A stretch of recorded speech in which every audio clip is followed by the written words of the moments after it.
ಶ್ರೀಕೃಷ್ಣಾಯ ನಮಃ. ವಸುದೇವಸುತಂ ದೇವಂ ಕಂಸಚಾಣೂರಮರ್ದನಂ ದೇವಕೀ ಪರಮಾನಂದಂ ಕೃಷ್ಣಂ ವಂದೇ ಜಗದ್ಗುರುಂ. ಬ್ರಹ್ಮಸ್ಥಾನ ಸರೋಜ ಮಧ್ಯವಿಲಸಚ್ಛೀತಾಂಶು ಪೀಠಸ್ಥಿತಂ ಸ್ಫೂರ್ಜತ್ಸೂರ್ಯರುಚಿಂ ವರಾಭಯಕರಂ ಕರ್ಪೂರಕುಂದೋಜ್ವಲಂ ಶ್ವೇತಸ್ರಗ್ವಸನಾನುಲೇಪನಯುತಂ ವಿದ್ಯುದ್ರುಚಾ ಕಾಂತಯಾ ಸಂಶ್ಲಿಷ್ಟಾರ್ಧತನುಂ ಪ್ರಸನ್ನವದನಂ ವಂದೇ ಗುರುಂ ಸಾದರಂ. ಶ್ರೀಗುರುಭ್ಯೋ ನಮಃ. ಲಂಬೋದರಂ ಪರಮಸುಂದರಮೇಕದಂತಂ ರಕ್ತಾಂಬರಂ ತ್ರಿನಯನಂ ಪರಮಂ ಪವಿತ್ರಂ ಉದ್ಯದ್ದಿವಾಕರಕರೋಜ್ವಲಕಾಯಕಾಂತಂ ವಿಘ್ನೇಶ್ವರಂ ಸಕಲವಿಘ್ನಹರಂ ನಮಾಮಿ. ತ್ವಾಂ ದೇವ ವಿಘ್ನಧಲನೇತಿ ಚ ಸುಂದರೇತಿ ಭಕ್ತಿಪ್ರಿಯೇತಿ ಸುಖದೇತಿ ಫಲಪ್ರದೇತಿ ವಿದ್ಯಾಪ್ರದೇತ್ಯಗಹರೇತಿ ಚ ಯೇ ಸ್ತುವಂತಿ ತೇಭ್ಯೋ ಗಣೇಶವರದೋ ಭವನಿತ್ಯಮೇವ. ಶ್ರೀಮಹಾಗಣಪತಯೇ ನಮಃ. ಯಾ ಕುಂದೇಂದು ತುಷಾರಹಾರಧವಳ ಯಾ ಶುಭ್ರವಸ್ತ್ರಾವೃತ ಯಾ ವೀಣಾ ವರದಂಡಮಂಡಿತಕರ ಯಾ ಶ್ವೇತಪದ್ಮಾಸನ ಯಾ ಬ್ರಹ್ಮಾಚ್ಯುತಶಂಕರಪ್ರಭೃತಿಭಿಃ ದೇವೈಃ ಸದಾ ವಂದಿತಾ ಸಾ ಮಾಂ ಪಾತು ಸರಸ್ವತೀ ಭಗವತಿ ನಿಶ್ಶೇಷಜಾಡ್ಯಾಪಃ. ಶ್ರೀ ಸರಸ್ವತ್ಯೇ ನಮಃ. ವೇದಾರ್ಥತತ್ವವಿಶದೀಕರಣೇನ ಪುಂಸಾಂ ಉಚ್ಚೈರ್ಗತಿಂ ಜಗತಿ ಯೋ ದಯಯಾ ವಿಧಾತುಂ ರಮ್ಯಾಂ ಪುರಾಣಪದವೀಂ ಪ್ರಣಿನಾಯ ತಸ್ಮೈ ಲೋಕೇಶವೈಭವಪುಷೇ ಋಷಯೇ ನಮಸ್ತಾತ್. ತಸ್ಮೈ ವ್ಯಾಸಾಯ ಮುನಯೇ ಸರ್ವಜ್ಞಾಯ ಮಹರ್ಷಯೇ ಪಾರಾಶರ್ಯಾಯ ಶಾಂತಾಯ ನಮೋ ನಾರಾಯಣಾತ್ಮನೇ. ಶ್ರೀವ್ಯಾಸಾಯ ನಮಃ. ನಾರಾಯಣಂ ನಮಸ್ಕೃತ್ಯ ನರಂ ಚೈವ ನರೋತ್ತಮಂ ದೇವೀಂ ಸರಸ್ವತೀಂ ವ್ಯಾಸಂ ತತೋ ಜಯಮುದೀರಯೇತ್. ಕನಕರುಚಿದುಕೂಲಃ ಕುಂಡಲೋಲ್ಲಾಸಿಗಲ್ಲಃ ಶಮಿತಭುವನಭಾರಃ ಕೋಪಿ ಲೀಲಾವತಾರಃ ತ್ರಿಭುವನಸುಖಕಾರಿ ಶೇಷಶಾಯೀ ಮುಕುಂದೋ ಪರಿಕಲಿತರಮಾಂಗೋ ಮಂಗಲಂ ನಸ್ತನೋತು. ನಮಾಮಿ ಗೋವಿಂದಪದಾರವಿಂದಂ ಸದೇಂದಿರಾನಂದನಮುತ್ತಮಾಡ್ಯಂ ಜಗಜ್ಜನಾನಾಂ ಹೃದಿ ಸನ್ನಿವಿಷ್ಟಂ ಮಹಾಜನೈಕಾಯನಮುತ್ತಮೋತ್ತಮಂ. ನಮಸ್ತೆ ಚಕ್ರಹಸ್ತಾಯ ಶಾಂಗಹಸ್ತಾಯ ತೇ ನಮಃ. ನಂದಹಸ್ತಾಯ ತೇ ವಿಷ್ಣೋ ಶಂಖಹಸ್ತಾಯ ತೇ ನಮಃ. ಓಂ ನಮೋ ವಾಸುದೇವಾಯ ನಮಃ ಸಂಕರ್ಷಣಾಯ ಚ ಪ್ರದ್ಯುಮ್ನಾಯ ನಮಸ್ತುಭ್ಯಂ ಅನಿರುದ್ಧಾಯ ತೇ ನಮಃ. ದಂಷ್ಟ್ರಾಗ್ರೇಣೋ ಧೃತಾ ಗೌರು ದಧಿಪರಿವೃತಾ ಪರ್ವತೈರ್ನಿಮ್ನಗಾಭಿಃ ಸಾಕಂ ಮೃತ್ಪಿಂಡವದ್ಬೃಹದುರ್ವಪುಷಾನಂತರೂಪೇಣ ಯೇನ ಸೋಯಂ ಕಂಸಾಸುರಾರಿರ್ಮುರನರಕದಶಾಸ್ಯಾಂತಕೃತ್ಸರ್ವಸಂಸ್ಥಃ ಕೃಷ್ಣೋ ವಿಷ್ಣುಃಸುರೇಶೋ ನುದತು ಮಮ ರಿಪೂನ್ ಆದಿದೇವೋ ವರಾಹಃ. ನಮಸ್ತಸ್ಮೈ ವರಾಹಾಯ ಲೀಲಯೋದ್ಧರತೆ ಮಹೀಂ ಖುರಮಧ್ಯಗತೋ ಯಸ್ಯ ಮೇರುಖಣಖಣಾಯತೆ. ಶ್ರೀ ವರಾಹಮೂರ್ತಯೇ ನಮಃ. ಪ್ರಿಯ ಬಾಂಧವರೇ, ನಮ್ಮ ಈ ಶ್ರೀ ಲಾಲೀಕೃಷ್ಣ ಚಾನಲ್ಗೆ ಸ್ವಾಗತ. ಇಂದಿನ ವಿಡಿಯೋದಲ್ಲಿ ನಾವು ಶ್ರೀ ವರಾಹ ಮಹಾಪುರಾಣದ 101ನೆಯ ಅಧ್ಯಾಯವಾದ ರಸಧೇನು ದಾನದ ವಿಚಾರ ಮಾಡೋಣ. ಶ್ರೀಕೃಷ್ಣಾಯ ನಮಃ. ಹೋತೃವು ಹೇಳುತ್ತಾನೆ, ದೊರೆಯೇ, ರಸಧೇನು ದಾನ ವಿಧಾನವನ್ನು ಸಂಗ್ರಹವಾಗಿ ನಿನಗೆ ಹೇಳುತ್ತೇನೆ.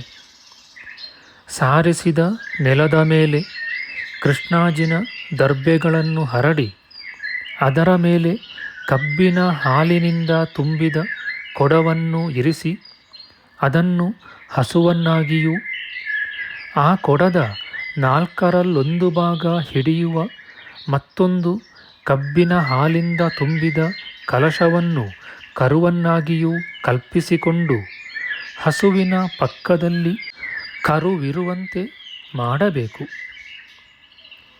ಆ ಧೇನುವಿಗೆ ಕಬ್ಬಿನ ಕಾಲುಗಳು, ಬೆಳ್ಳಿಯ ಗೊರಸುಗಳು, ಚಿನ್ನದ ಕೊಂಬುಗಳು, ವಸ್ತ್ರದ ಬಾಲವು, ತುಪ್ಪದ ಮೊಲೆಗಳು, ಹೂವಿನ ಗಂಗೆದೊಗಲು ಅಂದರೆ ಜೋಲುಗಳು, ಸಕ್ಕರೆಯ ಬಾಯಿ ನಾಲಗೆಯು, ಫಲಗಳ ಹಲ್ಲುಗಳು, ತಾಮ್ರದ ಪೃಷ್ಠಭಾಗವು, ಹೂಗಳ ರೋಮಗಳು, ಮುತ್ತಿನ ಕಣ್ಣುಗಳು ಇರುವಂತೆಯೂ ಮಾಡಿ ಅದನ್ನು 7 ಬತ್ತಗಳಿಂದ ಕೂಡಿ 4 ದಿಕ್ಕುಗಳಲ್ಲಿಯೂ ದೀಪ ಉಳ್ಳುದಾಗಿ ಗಂಧವೇ ಮೊದಲಾದ ಸರ್ವೋಪಸ್ಕರದಿಂದ ಕೂಡಿದುದನ್ನಾಗಿಯೂ ಮಾಡಬೇಕು. ಹಸುವಿನ 4 ದಿಕ್ಕುಗಳಲ್ಲಿಯೂ ಎಳ್ಳಿನಿಂದ ತುಂಬಿದ ಒಂದೊಂದು ಪಾತ್ರೆಯನ್ನು ಇಡಬೇಕು. ಜಲಧೇನು ದಾನ ವಿಚಾರದಲ್ಲಿ ಹೇಳಿರುವ ಸರ್ವ ಲಕ್ಷಣಗಳಿಂದ ಯುಕ್ತನಾದ ಕುಟುಂಬಿಯಾದ ಶ್ರೋತ್ರಿಯನಿಗೆ ಸ್ವರ್ಗ ಕಾಮನಾದವನು ನಿತ್ಯತೆಯನ್ನುಂಟು ಮಾಡುವ ರಸಧೇನುವನ್ನು ದಾನ ಮಾಡಬೇಕು. ದಾನಿಯು ಸಕಲ ಪಾಪಗಳನ್ನು ಕಳೆದುಕೊಂಡು ಸ್ವರ್ಗವನ್ನು ಪಡೆಯುವನು. ರಸಧೇನುವನ್ನು ದಾನ ಮಾಡುವವನು ತೆಗೆದುಕೊಳ್ಳುವವನು 1 ಹೊತ್ತು ಉಪವಾಸ ಮಾಡಬೇಕು. ಇಬ್ಬರಿಗೂ ಸೋಮಪಾನ ಮಾಡಿದ ಫಲ ಉಂಟಾಗುವುದು. ರಸಧೇನು ದಾನವನ್ನು ನೋಡುವವರು ಉತ್ತಮ ಗತಿಯನ್ನು ಪಡೆಯುವರು. ಎದುರಿಗಿರುವ ಆ ಧೇನುವನ್ನು ಗಂಧ, ಧೂಪ, ಮಾಲೆ ಮೊದಲಾದವುಗಳಿಂದ ಪೂಜಿಸಿ ಜ್ಞಾನಿಯಾದ ದಾನಿಯು ಹಿಂದೆ ಹೇಳಿರುವ ಮಂತ್ರಗಳಿಂದ ಪ್ರಾರ್ಥಿಸಬೇಕು. ಪ್ರಾರ್ಥನಾಪೂರ್ವಕವಾಗಿಯೇ ಅದನ್ನು ಭಕ್ತಿಯಿಂದ ಬ್ರಾಹ್ಮಣೋತ್ತಮನಿಗೆ ಅರ್ಪಿಸಬೇಕು. ರಸಧೇನು ದಾನ ಮಾಡುವವನು ತನ್ನ ಹಿಂದಿನ 10 ತಲೆಯವರನ್ನು, ಮುಂದಿನ 10 ತಲೆಯವರನ್ನು, ತನ್ನನ್ನು ಎಂದರೆ 21 ಜನರನ್ನು ಪರಮಪದಕ್ಕೇರಿಸುವನು. ಮತ್ತೆ ಸ್ವರ್ಗದಿಂದ ಹಿಂದಕ್ಕೆ ಬರುವುದಿಲ್ಲ. ವಿನೀತಾಶ್ವರಾಜನೇ, ಅತ್ಯುತ್ತಮವಾದ ಈ ರಸಧೇನು ದಾನ ವಿಧಾನವನ್ನು ನಿನಗೆ ಹೇಳಿದ್ದೇನೆ. ಮಹಾರಾಜ, ದಾನ ಮಾಡಿ ಪರಮಪದವನ್ನು ಪಡೆ. ಇದನ್ನು ನಿತ್ಯವೂ ಭಕ್ತಿಯಿಂದ ಹೇಳುವವರು, ಕೇಳುವವರು ಪಾಪಗಳನ್ನೆಲ್ಲ ಕಳೆದುಕೊಂಡು ವಿಷ್ಣು ಲೋಕದಲ್ಲಿ ಮಹಿಮೆಯನ್ನು ಪಡೆಯುವರು. ಇತಿ ಶ್ರೀ ವರಾಹಪುರಾಣೆ ಶ್ವೇತವಿನೀತಾಶ್ವೋಪಾಖ್ಯಾನೆ ರಸಧೇನು ದಾನ ಮಾಹಾತ್ಮ್ಯಂ ನಾಮ ಏಕಾಧಿಕಶತತಮೋಧ್ಯಾಯಃ. ಶ್ರೀಕೃಷ್ಣಾರ್ಪಣಮಸ್ತು. ನಮ್ಮ ಮುಂದಿನ ವಿಡಿಯೋದಲ್ಲಿ ನಾವು ಶ್ರೀ ವರಾಹ ಮಹಾಪುರಾಣದ 102ನೆಯ ಅಧ್ಯಾಯವಾದ ಗುಡಧೇನು ದಾನದ ವಿಚಾರ ಮಾಡೋಣ. ಆಧ್ಯಾತ್ಮಿಕ ಚರ್ಚೆ ಮತ್ತು ವಿಚಾರ ವಿನಿಮಯಕ್ಕಾಗಿ ಶುರು ಮಾಡಿದ ಈ ಚಾನಲ್ನಲ್ಲಿ ನಾವು ಅಪ್ಲೋಡ್ ಮಾಡುವ ಎಲ್ಲ ವಿಡಿಯೋಗಳನ್ನು ಸಂಪೂರ್ಣವಾಗಿ ನೋಡಿ ನಿಮ್ಮ ಸಲಹೆಗಳನ್ನು ಕಮೆಂಟ್ ಬಾಕ್ಸ್ನಲ್ಲಿ ಬರೆಯಿರಿ. ದಯವಿಟ್ಟು ಈ ಚಾನಲ್ಗೆ ಸಬ್ಸ್ಕ್ರೈಬ್ ಮಾಡಿ ಹಾಗೂ ಬೆಲ್ ಬಟನ್ ಒತ್ತಿ ನಾವು ಹಾಕುವ ಎಲ್ಲ ವಿಡಿಯೋಗಳನ್ನು ನೋಡಿ ಪ್ರೋತ್ಸಾಹಿಸಿ. ಕೃಷ್ಣಂ ನಾರಾಯಣಂ ವಂದೇ ಕೃಷ್ಣಂ ವಂದೇ ವ್ರಜಪ್ರಿಯಂ ಕೃಷ್ಣಂ ದ್ವೈಪಾಯನಂ ವಂದೇ ಕೃಷ್ಣಂ ವಂದೇ ಪೃಥಾಸುತಂ. ಶ್ರೀಕೃಷ್ಣಾಯ ನಮಃ.